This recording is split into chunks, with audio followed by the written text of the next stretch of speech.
نشریه اشت صبح چوب کابل با تکیه به منبعش خبر داد که یک فرمانده ارشد طالبان در ولایت با تاجیکستان همسایه تخار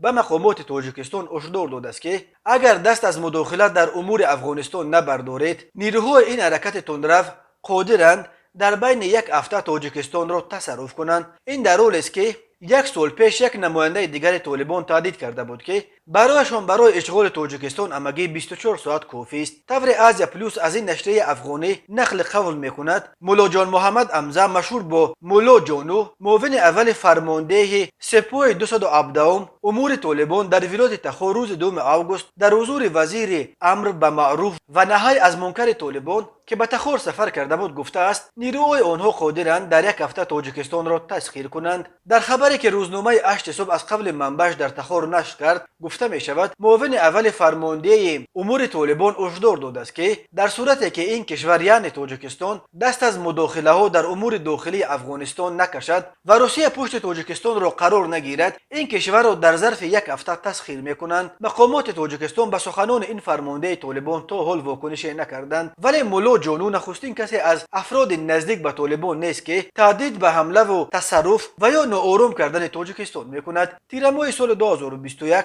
که طالبان حکومت را در افغانستان غصب کرده بودند، یک سخنگوی این حرکت اظهار کرده بود که اگر جامعه جهانی دخالت نکند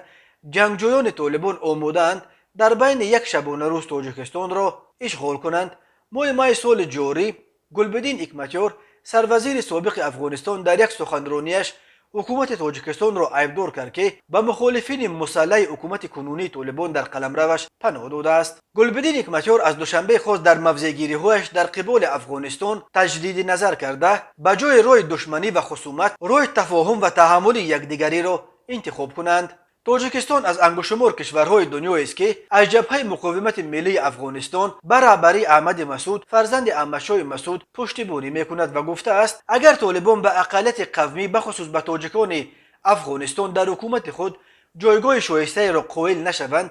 رژیم نو آنها را در کابل اعتراف نخواهند کرد.